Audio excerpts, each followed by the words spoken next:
Hi guys, Rishabh Pant back to Delhi Capitals. News almost confirm ஆயிடுச்சு. Full details எடுத்துக்கு முன்னாடி சேனலுக்கு போய் அந்த சேனலை சப்ஸ்கிரைப் பண்ணிக்கோங்க. லாஸ்ட் ஃபியூ இயர்ஸாகவே டெல்லி கேபிட்டல்ஸ்க்கு அவங்களோட கேம்பெயின் ரொம்ப நல்லா போல. Captaincy changes to Axar Patel அவங்களுக்கு ஒர்க் அவுட் ஆகல.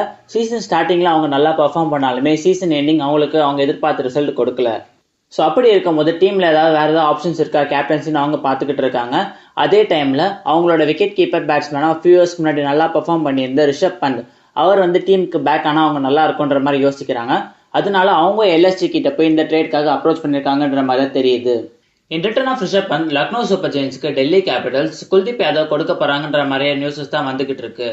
அது மட்டும் இல்லாமல் அவங்களோட கோச் ஹேமங் பதானியை சாக் பண்ணிட்டு அதுக்கு பதிலாக ஒரு நியூ கோச் அப்பாயிண்ட் பண்ண போறாங்கன்ற மாதிரியே நியூஸஸ் தான் கிடைச்சிக்கிட்டு இருக்கு. பிகாஸ் ஹேமங் பதானி என்னதான் நிறைய விஷயங்கள் பண்ணியிருந்தாலுமே அவரால் இந்த ஒரு டீமை சக்ஸஸ்ஃபுல்லாக ரன் பண்ண முடியல.